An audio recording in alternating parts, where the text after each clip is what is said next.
حضرت علی رضی اللہ عنہ نے کسی لڑائی میں ایک شخص کو پھچاڑا اور اس کی سینے پر بیٹھی تاکہ اس کا سر کاٹے۔ بس اس شخص نے ان کے منہ پر تھوک دیا۔ یہ دیکھ کر حضرت علی رضی اللہ عنہ اس سے الگ ہو گئی اور اس کو چھوڑ دیا۔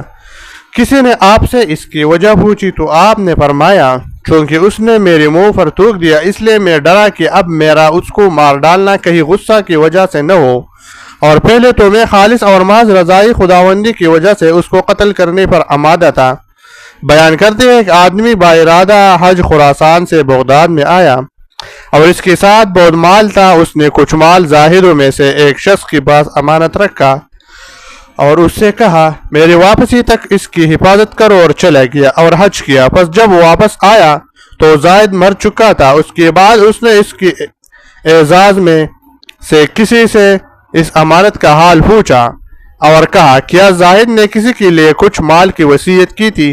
اس کے جواب میں اس کی اقربا نے کہا، نہیں۔ پھر اس حاجی مسافر نے اپنے مال لینے میں کوئی راہ نکالنے کے لیے بعض علماء سے دریافت کیا کہ اس مال کے ملنے کی کیا سبیل ہے اور وہ کیوں کر مل سکتا ہے؟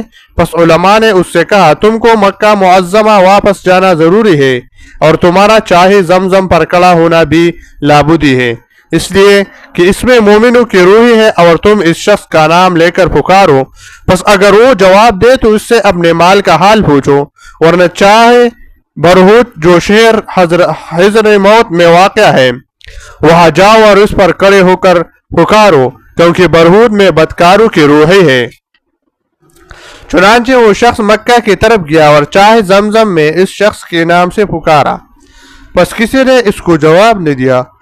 اس کے بعد وہ حضر موت گیا اور چاہے برہوت میں اس آدمی کا نام لے کر پکارا، پس اس نے اس کو جواب دیا۔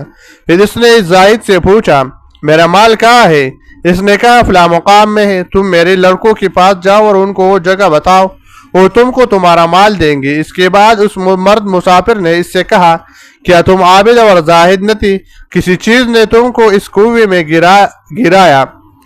اس کے جواب میں زاہد نے اس سے کہا، میرے اعمال لغیر اللہ تھی اور ان میں خلوص اور اللہ